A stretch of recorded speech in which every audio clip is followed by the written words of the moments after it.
Good evening मेरे बच्चों।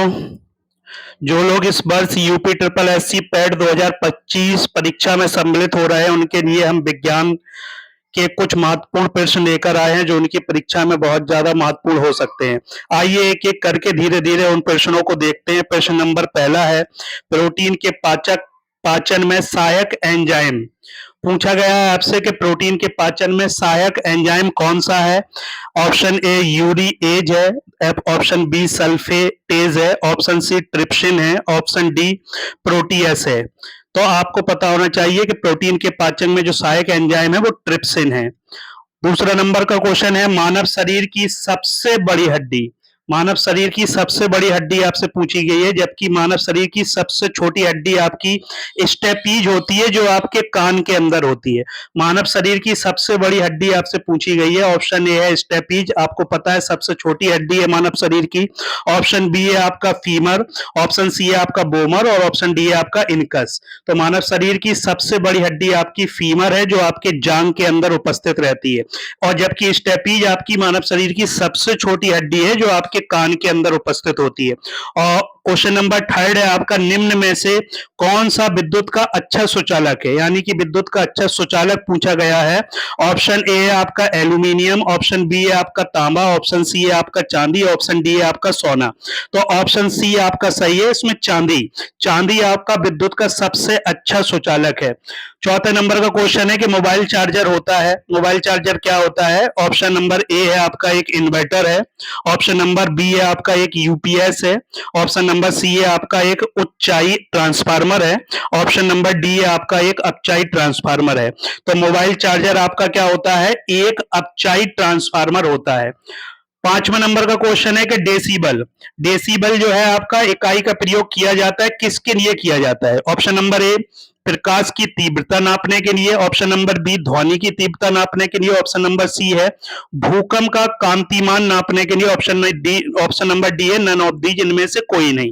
तो पांचवें क्वेश्चन का आंसर जो होगा, डेसिबल इकाई का प्रयोग हम ध्वनि की तीव्रता मापने के लिए करते हैं, यानी कि जो ध्वनि की तीव्रता है उसको मापने के लिए हम डेसिबल इकाई का प्रयोग करते हैं।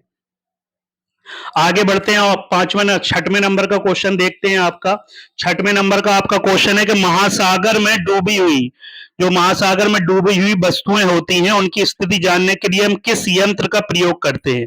ऑप्शन नंबर ए है आपका ऑडियोमीटर, ऑप्शन नंबर बी है आपका गैल्वेनोमीटर, ऑप्शन नंबर सी है आपका lux meter, option number D है आपका सोनार। तो महासागर में जो डूबी हुई वस्तुएं हैं उनकी स्थिति जानने के लिए हम आपका सोनार का यूज करते हैं, सोनार का हम उपयोग करते हैं। सातवें नंबर का क्वेश्चन है कि सोनार में हम निम्न में से किस तरंगों का उपयोग करते हैं, यानी कि सोनार का जो यूज किया जाता है उसमें किस प्रकार की तरंगों का यूज किया जाता है। ऑप्शन नंबर ए है आपका रेडियो तरंगों का, ऑप्शन नंबर बी है आपका श्रव्य तरंगों का, ऑप्शन नंबर सी है आपका प्राश्रव्य तरंगों का, ऑप्शन नंबर डी है आपका अवश्रव्य तरंगों का। तो आपका सोनार के लिए हम यूज जो करते हैं वो प्राश्रव्य तरंगों को यूज करते हैं। बहुत ज्यादा इंपॉर्टेंट क्वेश्चन है ये सब, और आपके पैट के लिए बहुत ज्यादा इंपॉर्टेंट रहेंगे। क्वेश्चन नंबर 8 है आपका, पराश्रव्य तरंगों के लिए क्या सही है, इनमें से कौन सा कथन जो है सही है। ऑप्शन नंबर ए है कि 20 HZ आवृत्ति से कम की होती है, ऑप्शन नंबर बी है आपका 20 HZ से 20,000 HZ आवृत्ति की होती है, ऑप्शन नंबर सी है आपका 20,000 HZ आवृत्ति से अधिक की होती है, ऑप्शन नंबर डी है इनमें से कोई नहीं।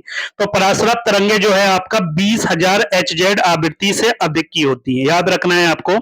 पराश्रव्य तरंगे 20,000 HZ आवृत्ति से अधिक की होती है। नौवां क्वेश्चन है, ध्वनि तरंगे नहीं चल सकती, किस में नहीं चल सकती हैं, ठोस में, द्रव में, गैस में या निर्वात में। तो ध्वनि की तरंगे निर्वात में नहीं चल सकती हैं आपकी, जबकि ठोस, द्रव, गैस तीनों में चलती हैं, और सबसे ज्यादा अधिक तेज जो है आपको पता होना चाहिए कि ठोस में चलती हैं।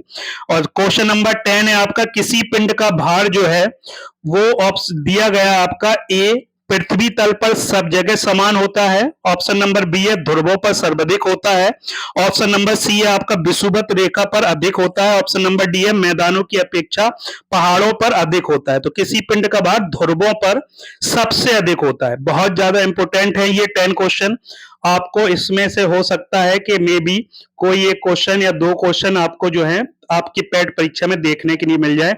अगर आपको ये मेरा वीडियो अच्छा लगा है तो प्लीज लाइक करें, सब्सक्राइब करें, शेयर करें। Thank you.